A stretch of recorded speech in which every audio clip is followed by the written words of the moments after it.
Hello everyone, welcome to science section. Science section में हम chapter number 14 पढ़ रहे हैं and the name of the chapter is chemical effects of electric current. This is the chapter from class 8th। So students, हमने electric current के बारे में previous class 7th में जाना था। इस क्लास में हम ये जानने वाले हैं कि किसी भी सब्सटेंस में से इलेक्ट्रिक करंट अगर पास किया जाता है तो उसमें क्या क्या केमिकल इफेक्ट्स आ जाते हैं, जैसे कि क्या उसका कोई कलर चेंज हो जाता है या कोई नया सब्सटेंस बन जाता है या शेप साइज़ या कुछ ऐसी चीज़ हो जाती है, चेंज हो जाती है। तो ये सारी ही चीज़ें हम इस चैप्टर में पढ़ने वाले हैं। तो स्टार्ट करते हैं कंडक्शन टेस्टर से। ठीक है, कंडक्शन टेस्टर क्या होता है? एक डिवाइस होती है जिससे कि हम ये पता लगा सकते हैं कि कोई भी सब्सटेंस या वो पुअर कंडक्टर हो सकता है या गुड कंडक्टर हो सकता है इलेक्ट्रिसिटी का। या तो वो इलेक्ट्रिसिटी को पास होने देगा अपने अंदर से या तो नहीं पास होने देगा। Conduction test using a torch bulb. हम क्या करते हैं कि कंडक्शन टेस्टर की मतलब एक टॉर्च बल्ब की हेल्प से टेस्ट करते हैं। ठीक है, simple conduction tester has an electric cell. उसमें क्या होता है? एक इलेक्ट्रिक सेल होता है और एक टॉर्च बल्ब होता है। ठीक है, one terminal of the cell is connected to one terminal of the bulb by a wire. एक टर्मिनल जो कि बल्ब का है और एक टर्मिनल जो कि सेल का है उसको कनेक्ट कर दिया जाता है। And the other terminal of the cell, एक सेल का जो अदर टर्मिनल है वो उस सब्सटेंस के साथ अटैच किया जाता है जिसका हमको जानना है कि क्या वो एक अच्छा कंडक्टर है या बुरा कंडक्टर है। वैसे ही इसका जो दूसरा टर्मिनल है बल्ब का, उसका नेक्स्ट जो टर्मिनल है वो उसी सब्सटेंस के साथ अटैच कर दिया जाता है जिसका हमको कंडक्टिविटी जिसकी मेज़र करनी है। तो या तो अब जैसे ही स्विच ऑन किया जाता है तो ये तो बल्ब जलने लगेगा, तो पता चलेगा कि वो जो सब्सटेंस है जो हमने यूज़ किया है वो एक अच्छा कंडक्टर है इलेक्ट्रिसिटी का या बुरा कंडक्टर है। अगर नहीं जलेगा, ये बल्ब ग्लो नहीं हुआ, तो वो मान सकते हैं कि वो बुरा कंडक्टर है इलेक्ट्रिसिटी का। ठीक है, सो ये कंडक्शन टेस्टर है जिससे हम मेज़र कर सकते हैं। ना कंडक्शन टेस्टर यूजिंग एलईडी। हम बल्ब की जगह एलईडी भी यूज़ कर सकते हैं। एलईडी का यूज़ करने का पर्पस यही है कि हम थोड़े बहुत करंट में ही, मतलब जैसे कि कब सपोज होता है कि बहुत वीक करंट हमें मिल रहा है ना, तो एलईडी बल्ब का कैरेक्टरिस्टिक्स यही होता है कि वो वीक करंट में भी ग्लो कर जाती है ना। Sometimes the current flowing through the circuit may be too weak and the filament of the bulb may not get sufficient heated to make it glow. यानी कि बल्ब को इतनी उसकी फिलामेंट को इतनी हीट नहीं मिल पाती जिससे कि वो जल सके। तो then instead of a torch bulb, हम टॉर्च बल्ब को यूज़ करने के बजाय एक एलईडी को यूज़ करते हैं in the circuit. So the LED glows even when a weak current flows in the circuit. ठीक है, तो आपने एलईडीज़ तो बहुत सारी देखी होंगी, ब्लू, ग्रीन, येलो, है ना, रेड, ये सब चीज़ें हमने तो ये एलईडीज़ होती हैं। ओके, और एलईडी का फुल फॉर्म होता है light emitting diode. Now conduction test using a magnetic compass. Magnetic compass का यूज़ करके भी हम पता लगा सकते हैं कि कोई सब्सटेंस एक अच्छा कंडक्टर है या बुरा कंडक्टर है। ठीक है, whether a substance is a good conductor और bad conductor. If magnetic compass is kept near a wire, अगर हम एक मैग्नेटिक कंपास को एक जो भी वायर है जिससे इलेक्ट्रिसिटी पास हो रही है उसमें उसके पास रखते हैं, सो उसमें डिफ्लेक्शन होने लगता है। इस जो मैग्नेटिक कंपास है इसमें डिफ्लेक्शन होने लगता है। इससे पता लग जाता है हमें कि यहाँ पे सर्किट में इलेक्ट्रिक करंट फ्लो हो रहा है। ठीक है, so when so we can use a magnetic compass instead of a torch bulb. हम टॉर्च बल्ब को यूज़ करने के बजाय या एलईडी को यूज़ करने के बजाय एक मैग्नेटिक कंपास का यूज़ भी कर सकते हैं। The magnetic needle gets deflected even if a weak current flows in the circuit.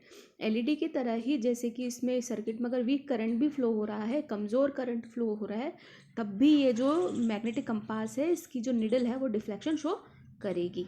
Okay, electrical conductivity of solids. Solids की इलेक्ट्रिकल कंडक्टिविटी के बारे में जानते हैं। Some solids are good conductor of electricity. कुछ सॉलिड्स ऐसे होते हैं जो कि अच्छे कंडक्टर होते हैं इलेक्ट्रिसिटी के। ठीक है, अपने अंदर से इलेक्ट्रिसिटी को पास होने देते हैं, अपने अंदर से इलेक्ट्रिक करंट को पास करने देते हैं।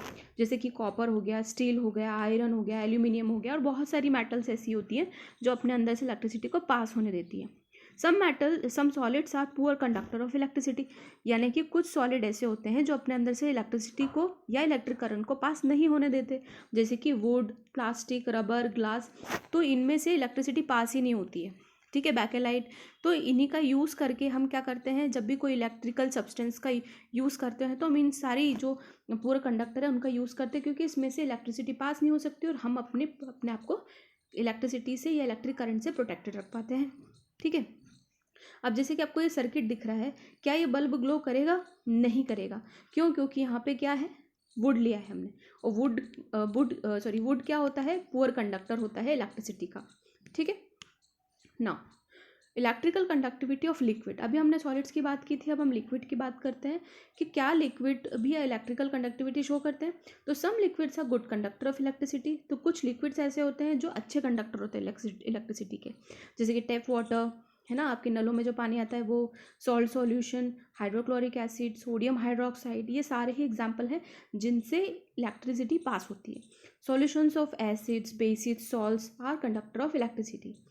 सम liquids are poor conductor of electricity, कुछ लिक्विड्स ऐसे होते हैं जो पुअर कंडक्टर होते हैं, अपने अंदर से इलेक्ट्रिसिटी को पास नहीं करने देते, तो जैसे कि डिस्टिल्ड वाटर, प्योर वाटर है ना, शुगर सॉल्यूशन, केरोसिन, स्पिरिट, ये सारे ही एग्जाम्पल क्या किसके हैं, पुअर कंडक्टर के, जिसमें कि इलेक्ट्रिसिटी पास नहीं हो सकती है। ठीक है, यहाँ पे आप देख सकते हो कि कैसे इस लिक्विड से इलेक्ट्रिसिटी पास हो पा रही है और ये बल्ब ग्लो कर रहा है।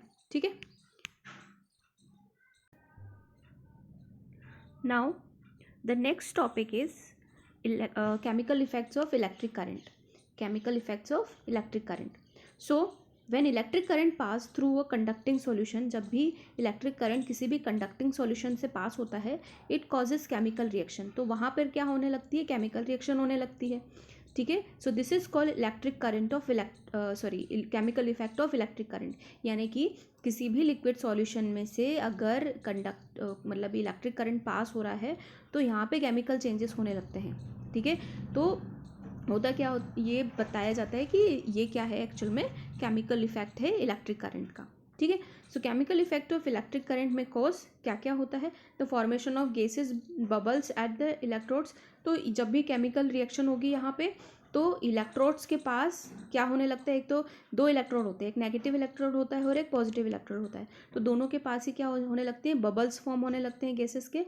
Deposit of metals on the electrodes, metals के ऊपर कोई भी मतलब कुछ भी डिपॉजिट होने लगता है। ठीक है, कुछ इकट्ठा होने लगता है। Deposit of metals on the electrode, यानी कि मेटल इकट्ठी होने लगती है, जो भी चीज़ें इसके अंदर वो यहाँ पे सेपरेट होते जाते हैं दोनों साइड।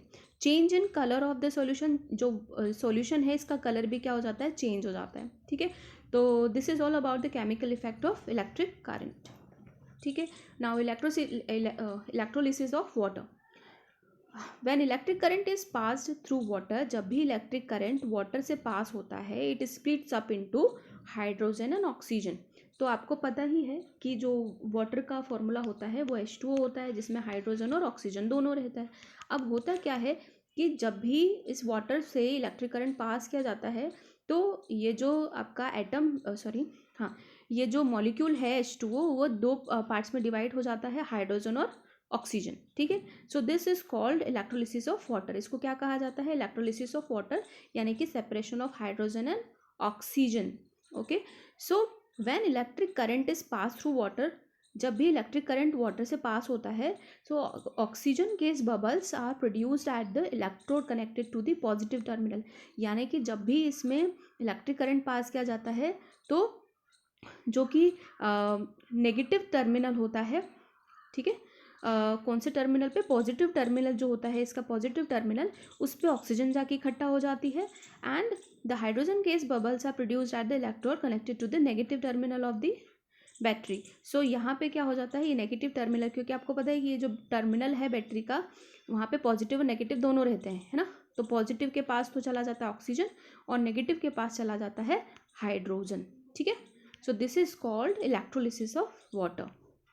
Now electroplating. इलेक्ट्रोप्लेटिंग यानी कि होता क्या है, the process of depositing a layer of any desired metal on another metal material by means of electricity is called electroplating, यानी कि हम इलेक्ट्रिसिटी का या इलेक्ट्रिक करंट का यूज़ करके एक मेटल की जो लेयर है वो दूसरी मेटल पर चढ़ा सकते हैं।